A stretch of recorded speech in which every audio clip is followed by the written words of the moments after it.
Welcome to another episode of Minot Matters here on the Dakotan and brought to you by Shock Safe and Lock. Do want to say thank you to all the viewers out there watching. Be sure to like, subscribe to our YouTube channel, follow us on Facebook on mydakotan.com, subscribe to our email list, be a part of the community that we have growing here with the Dakotan. Today I'm joined by the mayor. We did this last month and we get to do it again this month in September. Talk about some of the amazing things that are happening every month in Minot and in the surrounding areas. So first off, thank you for coming back on, Mayor. Honestly, it's a pleasure. Appreciate it. So first off, today even you were earlier in Burlington for their celebration of their flood protection that is coming to a close. They were able to get a lot of their stuff done. How did that go? That was really a great ceremony, and we heard some words from Ryan Ackerman, Dave Ashley about the project and some history on the project. Okay. And you know, they're completed. Yeah. Flood control in Burlington is completed. That's just incredible. And what a message that sends to not only the rest of the families along the Souris River Basin, but it sends a strong message to Bismarck, to our legislature, and it sends a strong message to Washington that says we're moving forward and we're doing this as a river basin. It's not the Minot Flood Project, it's the Souris River Flood Control Project. Right, that's big. They had a few big things happen, including rebuilding a bridge, I believe. There was some earthen levees that they put together to control some of the groundwater in event of flooding and stuff like that. So it sounds like obviously anytime you're doing flood control, that's a big project, but it sounds like it's been a big project for them, and I'm sure they're very excited. Well, Dave Ashley from the Souris River Joint Board talked about some facts and just the amount of the cubic yards, the hundreds of thousands of yards of dirt, the amount of rebar used for it. I mean, it's just incredible, the facts. But, you know, you look in that community now, they've got it landscaped. I mean, you know, the grass is growing. It looks like it's a part of their community, and it's great. That's one of the amazing parts, even in Minot, as we begin to see things starting to take shape now. It's starting to come together pretty beautifully. Something where you can actually go on a nature walk or go on whatever outing you might have, take a picnic, and be in those areas that are protecting you, but you can also just enjoy Minot with them. In Minot, we've had a lot of stuff going with flood protection as well. I think in the 2023, it looks like this year, through around this time, we've had a lot of money. There was $103 million that was designated for that. That's an estimate, just for the maple diversion and things like that. That's supposed to be completing very soon. Give us an update on kind of how you feel the Minot part of the flood control is going. Well, we're going gangbusters. We were down at the State Water Topics Commission, and they had a Water Topics Committee. We gave them an update on the progress that we're making out on the east side of town with the flood wall going up. It's kind of could be a hassle for some of the residents out there because of the traffic interruption out there. Yeah. But substantially, that's a big phase of that project, and right. We're moving along very fast on that. It's still, knock on wood, if everything goes right, this entire project, it sounds like it's a long ways out, but we all know how time flies. We because of our work and because of the work of the entire basin and the legislators, we're going to be done with flood control, knock on wood, at 2035, and that's big. That's huge. Yeah, I mean, it feels like the flood is still recent in some ways, and it's already been over 10 years. There's obviously some celebrations or memories that happened with that recently in 2021. So that's exciting. Something that kind of just gets kind of under the radar. There's the flood stuff. It just kind of sometimes catches people off guard. Good to get a good update on that. Something that has been going on at the city council, in the city council chambers for a few sessions now, has been the Human Relations Committee or Ad-Hoc Committee. And I believe last time we talked about this a little bit more in depth into the lead up of that, and it was interesting to see how this is going to play out. My first question on this is a little bit maybe different. This was put in place, and immediately the committee, they've done a good job. I'm not here to criticize them. They've done a good job. But immediately they go into revising the ordinance that's there. Do you feel like that was the intention of the council, that it was a given we needed to reinstate the ordinance, and so let's go and revise it to be applicable to 23 and beyond, or should there also be an oversight of, do we need this? And it may be that we do need it, but is there some consideration that needs to be given to that as well? Well, I actually think they're connected, because I think the committee, one of the things the committee can come back to is say, yeah, we don't need to make any changes. Right. Did it need updating? I guess I'm from the opinion I don't think it needed it, because you take the combination of what we have in Minot and what the state has and what the federal government has. Right. They're working hand in hand, and that's my opinion on that. But the work of the committee, it's slow. At times it's arduous. Yeah. At times it's contentious, but they're gonna get through it. They're having very productive debate. I haven't looked at the full last meeting. I think they're actually meeting tonight. Okay. I think. I'm not quite sure, but they're gonna get through, and they're gonna come back with some type of a recommendation to the city council. Right. So. Let's go and just consider the ordinance being reinstated, because obviously we don't want to go and look over their shoulder and give. Well, let's correct. The ordinance always has been. Yeah, that's fair. So what we can do, and if you go back to Lisa Olson's original motion, her motion was to keep it as it is. Right. So that's where we stand. So we still have the ordinance on the books. There's a moratorium on it until I believe the end of the year. End of the year. So if it gets reinstated, and there's actually a committee that begins to get reestablished, because that part I think had kind of fell off. The ordinance had been there, but the committee had fell off. And so we're not looking at the revisions that this ad hoc committee is putting together. Whatever happens, there happens, right? How does that, if it was in place before this committee started, this ad hoc committee started, how does that affect Minot? Does it affect the businesses in town with how they're supposed to handle relations with people? Because a lot of this, like you already said, is governed by the state and the federal. So what kind of impact does it truly have on the city? What I said in one of the last meetings when it was before the city council is, we can't legislate perception. We can't legislate feelings. Right. We can't all I can do is lead by example. And, I think for the most part, I think the community of Minot does that, and does that very well. They're going to come back with recommendations. They're going to come back with how what they perceive or what they feel should be the committee, and that's something that the city council is going to have to take up and debate. Yeah, for sure. I like adding to that, like what Councilman Padregula had to say at one of the final discussions on it, and I've mentioned it before, and it's simply, I looked up approval. He looked up the word approval, and he came to the conclusion he can't, when we say approve, you can't force somebody to approve something or to accept. I think it was accept, and accept goes along with approval. You can't force somebody to do that. You can be nice to that person, but I don't have to accept whatever that might be. And I think that's a great way of looking at that. Something else, and this has brought, it's always good when this community gets involved. I enjoy it. Okay. Sometimes it gets maybe a little bit out of hand. But it's a good time when the community actually goes and states their opinion on something, because it just shows the power that we've talked about before of that. And this time it's on the budget. And of course it's extra contentious because of a state petition that's going on right now with the end property tax. And so it makes it even more contentious this year than I'm sure in past years. But first off, we are going to sit down with Council President, Councilman Paul Pittner, and talk about the budget in depth. So we don't need to go into the nitty gritty of the budget. But overall, how do you feel like the budget talks are going?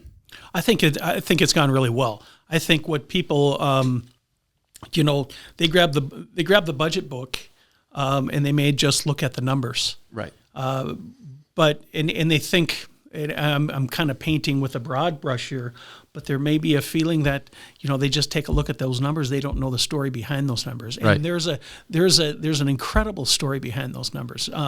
Whether it's you see a fund that has millions of dollars in carryover, Well, Right. what they don't realize is that those funds are already earmarked for a project and basically already spent. Yeah. We haven't spent them yet because it's, whether Right. it's supply chain or whether it's something else. So we have to take that into consideration. Absolutely. And really, and honestly, I believe the council worked very hard for several months in putting together a budget that's as responsible as we can get to meet all the needs. Mm-hmm. Now we're taking the public comment, and we'll take it. Right. Well, I would rather have the public come to me than come to employees of the city of Minot, because it's really our job Right. as council members to make those decisions that are best for the entire 50,000 people of the city of Minot. And so we understand. We understand costs are going up. We understand groceries are going up. Fuel costs are going. Everything's going up. And what I need people to understand is those costs, they don't drop when they get inside the front door of City Hall. Right. Those costs go up too. You talk about employees, and you talk about wage increases, and the story there is it's cheaper to retain an employee than it is to hire new employees. Absolutely. And everybody across the board will say that. Yep. And what the story is not, what the story needs to be told is that we're also dealing with, because a majority of that has to deal with public safety, police and fire. Now, the police and fire department, as first responders, carry a weight on their shoulders that nobody else has to carry. Absolutely. My son's a firefighter. Okay. And some of the things that he's seen in his first year as a firefighter are incredible. Mm-hmm. And I fear that it's going to somehow catch up to him. So anyways, fast forward. So what does that mean when it comes to budget? There are mental health issues that we have to deal with on the police department side and on the fire department side. And that costs money as well. So we've got to get those processes in place. We got to retain these good employees. And, those are things that maybe we should be more vocal about those during the public hearing, but really we're there, to listen to the public. Yeah. At the most recent city council meeting, a lot of discussion surrounded the employee benefits, which is an interesting thing because you have the business owner and the audience that states something that affects his business. But then you also have to realize that the city, while it is a government, you guys are also at the core of business. You're there to make sure that your numbers make sense. There's nobody that's profiting from it. That's obviously different than a business, but your numbers still have to balance. And you have to retain employees. Just because you're at the city doesn't mean that you get to just train employees and let everybody else perhaps use them or whatever. So that creates really interesting things of how you're able to expand your benefits packages, create something that an employee would actually want to stay and work for the city for a long term, other than just having a stable job, but actually benefit and incentivize them and have the taxpayers happy with that. That's a very difficult challenge that you guys are walking right now. Do you feel like the benefits are pretty well for the city employees? I think we have a solid benefit package. I really do. And, we had the ad hoc committee on benefits. They did an incredible job and they worked hard in putting some recommendations together. Those recommendations were, some were brought into the budget, some were left out of the budget.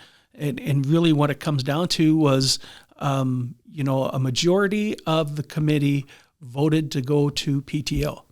Okay. Right. Well, I think we ended up with more of a hybrid, saying you have that option. You either take what we have now, go to the PTO, but then every new employee that is brought on goes directly into the PTO type of plan. And I think that's a solid plan. Right. That's answering or responding to the needs of those employees that have been employees for a long time for the city of Minot, and they're fighting for their benefits that they had. And it was a different time when those benefits were put into place, and now we're seeing a change in that. And I think the younger employees that are coming on, the new employees that are coming on, I don't think they have as big a issue with whether it's sick leave or PTO. I think they're very happy with a PTO type of plan. Yeah. Seems like your guys' benefits package seems very solid, something that would be good to work for. something that comes up during the budget talks, I've mentioned already the petition on the state level to end property tax. But on that subject, a statement that comes up not just on our city council, but abroad, is the concept of local control and not giving up the local control when you get rid of property tax. I think it's an interesting thing. Okay.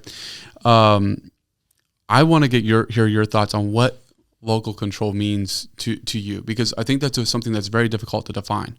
I'll tell you that I am not going to comment on that. Okay. Because of as an elected official, my comments could be construed as either campaigning for or against. Okay. So I will decline from commenting on that. Okay.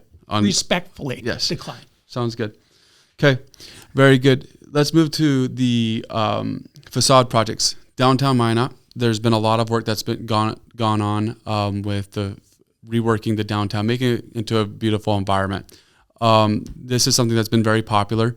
What's, from your guys' perspective, getting this into place, what was kind of the goal of this project? Let's start there. Well, if you drive downtown and it's getting better. And let Right. me say this, the facade improvement program is really changing the look of downtown, changing the facade of downtown. Right. Getting it more back to that, maybe that historical feeling, that more of a more consistent building to building. I mean, and still keeping a historical difference from building Right. to building.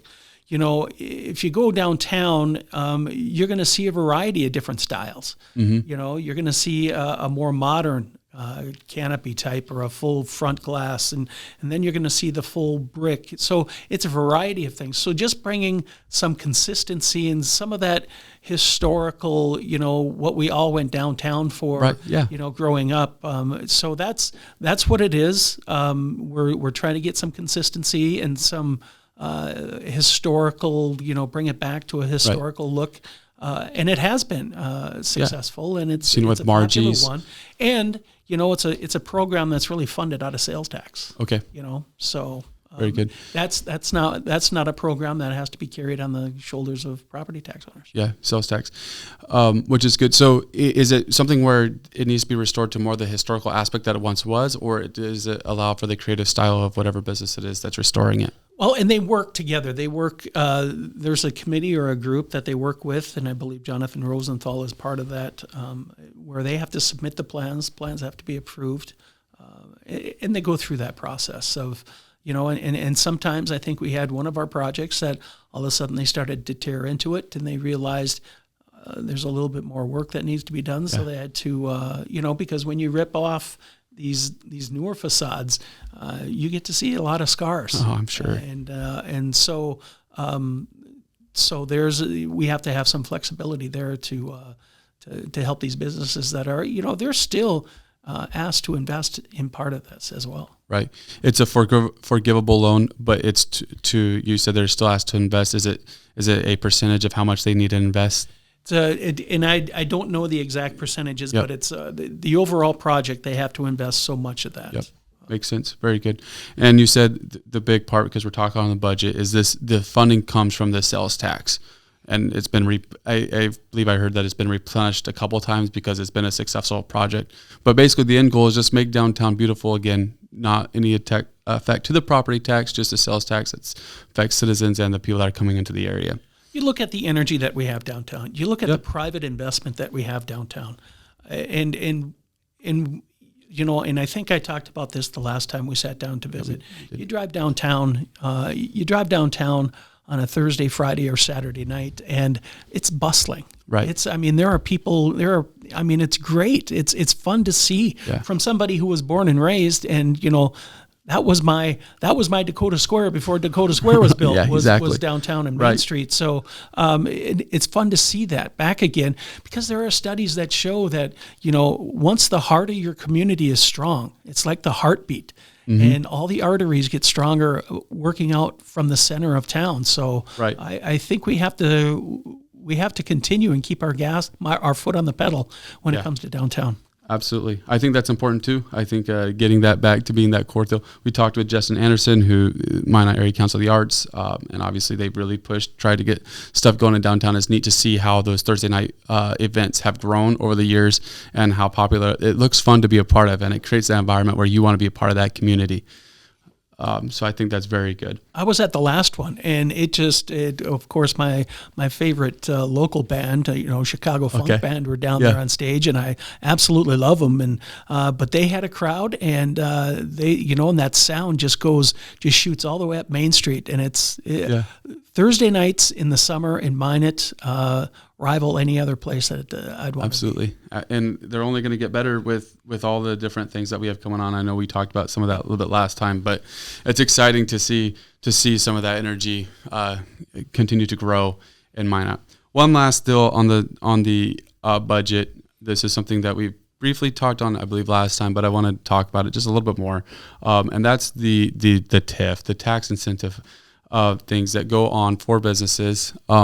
Basically, where I'm coming with it on this is there's a lot of stuff that's done to incentivize or help business owners in the investment portion, and it's interesting because the one line of thought says then the regular citizens that aren't the business owner, they take the brunt of that. And I understand that there's a contrary argument to that from the tax, for this specifically, saying, wait a minute, we're not getting any revenue from this. What kind of examples, case studies do you know of, or can we refer to that show the success of this when the TIF is put into place and is done effectively? Yeah. I can tell you what I've done. Yep. And I reached out to a couple of cities in the state, right, Fargo and West Fargo, that have used this. Yep. And it's a tool it's an economic tool that's available to us that was created by the state or approved by the state to help us economic development wise. And in reaching out to officials in Fargo and Grand Forks, they say it's working wonderfully. And in a couple cases, I could stand corrected, but in a couple cases, because I wouldn't make this up, some of the TIFs were paid off early. Okay. So to me, that's a success story. Right. And that is. We still, when it comes to some of these businesses, the one that has been using the TIF program, we can't forget the businesses that have created that built so many of these apartments and multifamily homes and all of these places. We can't forget the investment they made on this community. What we're doing is we're taking that a step further. We're doing a housing study, and I think what's going to show up is that we need more housing in Minot. We need more places to stay when you look forward at the Sentinel project and just standard growth coming. I heard something yesterday that we're around 3 or 4% vacancy rate in Minot. Okay. Now, if those numbers are true, that's a little bit lower than what I'm comfortable with. Okay. I'm not sure, but those were the numbers that I heard at a meeting with Bank of North Dakota yesterday. Yep. So now let's fast forward to what's happening now, and it's an economic tool that's available to us to get, for instance, the Big M building. Right. To get a building, to get it moving forward, to get it, to get a developer to look at it and say, you know what, if we do this, I can do this. Right. And it's just another tool to help make Minot a destination. We're finding we need to, the median age in Minot right now, I believe, is 35 years old. And so we need to have those types of things in our community that's going to attract that younger demographic. Right. Very good. Great explanation on that. Let's move to something a little more fun. Let's get off this budget. Okay. Just recently, you were in Washington, D.C. with Task Force 21, correct? Yes. All right. Tell us a little bit about Task Force 21 and what you guys were doing in D.C. Every year, Task Force 21, it's a committee underneath the umbrella of the Minot Chamber of Commerce. Right. And they're tasked with securing the mission of the Minot Air Force Base.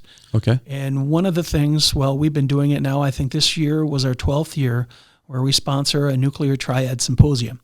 Minot has positioned itself, and the Minot Air Force Base has positioned itself as the only base the only military base that has 2 of the 3 legs of the nuclear triad. The triad. Okay. Yes. The only thing we're missing is a nuclear submarine. Okay. That's going to be hard to get. Lake Sakakawea possibly. But looking at that, so it's our job.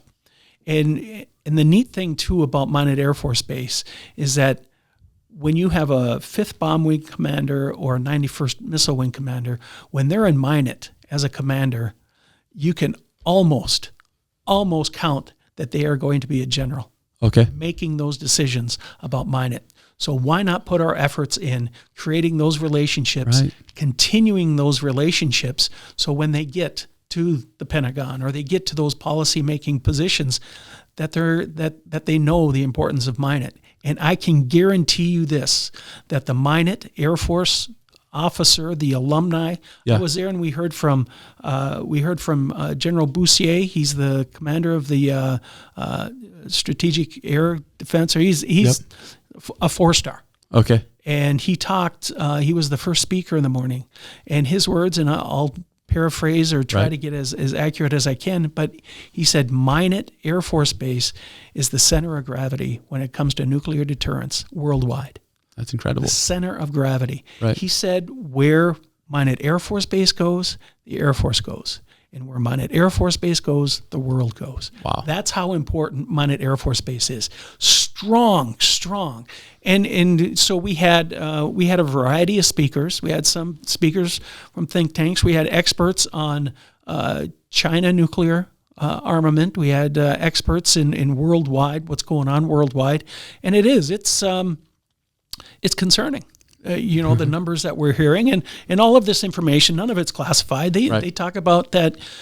So the U.S. has 450 nuclear missiles. Okay. Between Minot Air Force Base, Great Falls, and F.E. Warren. Okay. There are some estimates by 2035 or by 2030 that China is going to have 1,500. Wow. Triple. So, and then, what's happening with Russia, what's happening with South Korea, what's happening with Iran. So all of that really is tells us and tells the Air Force and tells policymakers in Washington, D.C. that we have to continue to move forward with updating the B-52s. We need to move forward with the Sentinel project, redoing all 450 missile silos and putting new weapons in those silos. So at the end of the day, that helps generate more traffic in Minot, in the surrounding areas a little bit. Well, and really it comes down to, on an annual basis, the impact the Minot Air Force Base has on this community is $550 million. Right. And those are strong numbers. But if you look at, what would the state do if they lost $550 million in impact? Right. So that's also the mission of Task Force, is to make sure we get that story out. Right. Yeah, absolutely. Very interesting. I'm sure going to Washington, D.C. in its own is a little bit interesting. Just it's a different world. Well, it is. It's the first couple times, since I've been mayor that I've gotten to go. You do a lot of walking, and we also had the opportunity to sit down and have some face-to-face meetings with our congressional delegation. That's awesome. Which is always fun, always enjoyable, and just to kind of see the big political machine that is Washington, D.C. is something else. Right. There's that airplane that went missing there on the East Coast from one of the bases over there. Hopefully that didn't go down anywhere near where you guys were at. I can tell you it didn't. I just don't know. Yeah, I don't know. I forget where it went down, but they finally found it, which was a good thing. Yes. It's a bad deal. There's a project that we've written an article on here at the Dakotan that you've been doing a bunch of publicity on, which is fantastic. It's Home for the Holidays. You guys are giving away a Harley or something crazy like that? Yeah, actually last Friday I did a Teams meeting. I stepped out of the symposium for a little bit so I can kind of MC the drawing. We actually had the drawing Friday at City Hall, and I know City Hall is young, but we broke new ground and actually had a Harley Davidson in City Hall on Friday, so that was kind of cool. There you go. Yeah. But once again, just to kind of touch on the whys of this project is Minot Air Force Base is home to the largest population of first-year airmen in the entire Air Force. It's incredible. So imagine, you graduate from high school in Georgia or Texas, and you go to basic training, and then the first stop is Minot, North Dakota. Right. And then you get to experience probably your first snow, right? Probably your first, 30 days of 20 below or better, and the mindset of some of these young men that are joining, sorry to interrupt, but is that they're going to explore the world, travel the world, figure out everything, and you go to Minot, and that's yeah, and that's that kind of lands on us to let them know that Minot's not it's not a vacation hotspot, right? So what can we do? Okay, right. What can we do? We can show them, and it really, I think. The testimony is, Minot's the last place you want to go until you get there. Right. We have a unbelievably high percentage or a high population of retired airmen and retired officers in the Air Force living in Minot. That speaks a lot. And then when you have the officers, you have the colonels that are in Minot are now generals, and they start talking about Minot and talking about the important mission. They're talking to future airmen. They're talking to future officers and saying, leadership goes through Minot Air Force Base. Right. So those are all good things. Let's get back to this Harley because it was such a fun project to work on. I got together with the Magic City Beverage family, right. and they got together with Anheuser-Busch. I pitched them my idea of raffling off a Harley Davidson, and every single penny raised goes to buy a ticket for an airman to go home for the holidays. Every single penny raised. There's no overhead. So the neat thing about it was that they went, this purchase of this Harley Davidson had to go to the CEO of Anheuser-Busch. Wow. And he heard what Minot was doing. Mm-hmm. He signed off on it. Then he signed off on 15 more Harleys for the other regions nationally for Anheuser-Busch. That's incredible. This is what Minot's doing. Right. Do what you want, but this is how Minot's doing it. So, that's pretty cool to hear that. So we get this Harley Davidson. We had a local business, do a little wrap on it, and we took it out everywhere we could to sell tickets. I purchased a book myself. We sold. But then we had some other charitable organizations step up and say, we want to help. How can we help? And, whether it's Beulah Convention and Visitors Bureau, the National Wildlife Federation, Minot Junior Golf, the Aggie Foundation. Those places stood up and they said, we want to be a part of this. We want to help get airmen home for the holidays. And we're going to do it. So we gave away, we drew the winner, Dave Knutson of Minot. Very good. Small world. His wife is a teacher, and my son's a paraprofessional in Minot Public Schools for him. So he won it, and he was extremely grateful for it. He's pretty excited to get it. And then the next step in the process is Military Day at the Hostfest. And that is the last Saturday, September 30th. So I believe they have some great deals for the military people. And before the Brothers Osborne concert, we're going to present the Harley, have Dave up on stage to take some pictures with his Harley. And then we're also going to present the check of 100% of the proceeds.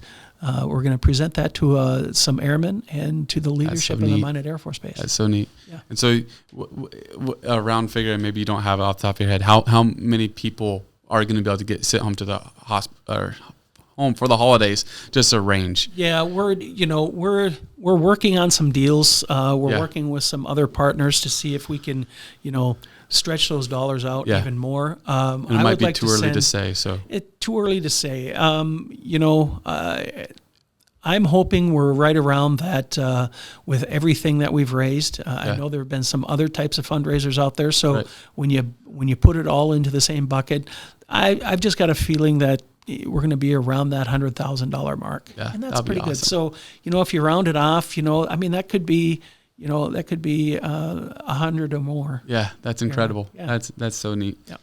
So you mentioned the concert that's going to be happening. That's going to be happening at the Hostfest, and that's coming up the end of this month, real fast. what kind of impact does that have on Minot? We got two big things that happen every year. State fair. Well, we got a lot of big things happen, but we're talking about state, or in this case, global. The state fair and the North Dakota, or in the Hostfest.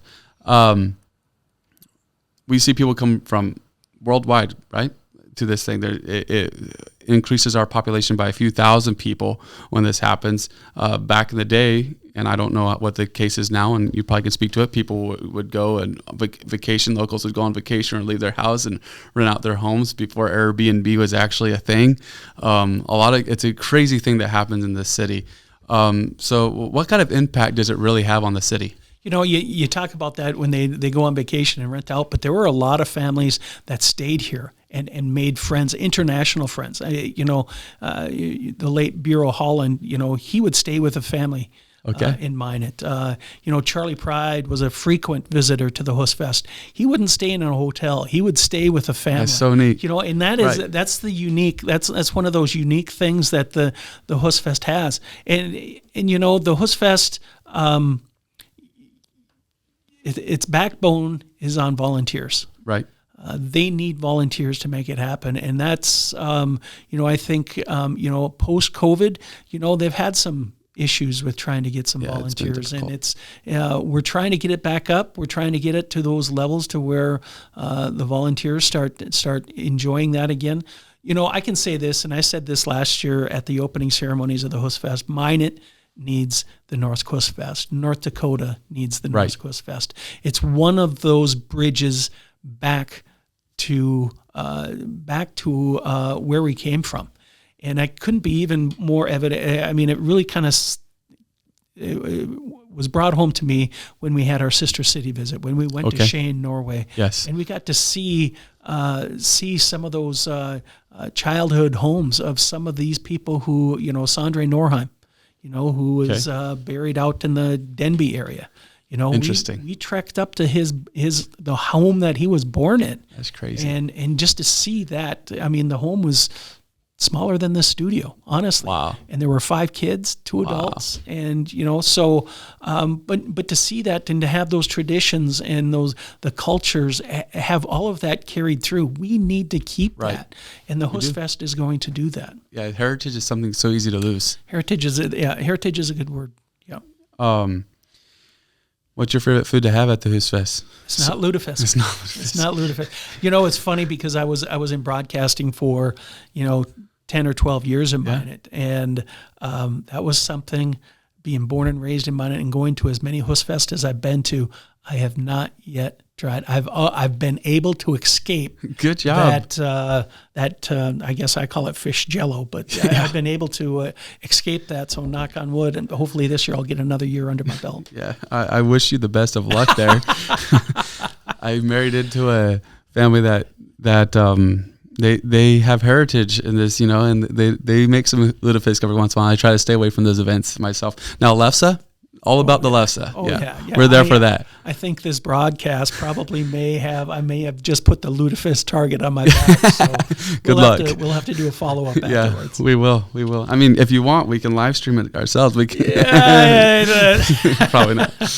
All right. Well, I look forward to the Hostfest starting next week, September 27th. Going through the end of the week, it's going to be a good time. We're closing here. Last things you want to add? Boy, we covered a lot tonight, we did. And I look forward to the next time because Absolutely. this is one of those things that I look forward to, and that's all about getting as many eyes and many opinions and many voices a part of what the future holds for Minot. Absolutely. Well, appreciate you coming on, Mayor. Thank you for watching this episode of Minot Matters here on the Dakota and sponsored by Shock, Safe, and Lock. Be sure to like this video, subscribe to us on YouTube, follow us on Facebook. Go to mydakotan.com. Check out what's going on. Just be a part of the community that we have going on over here. But for now, thank you for watching this, and good day.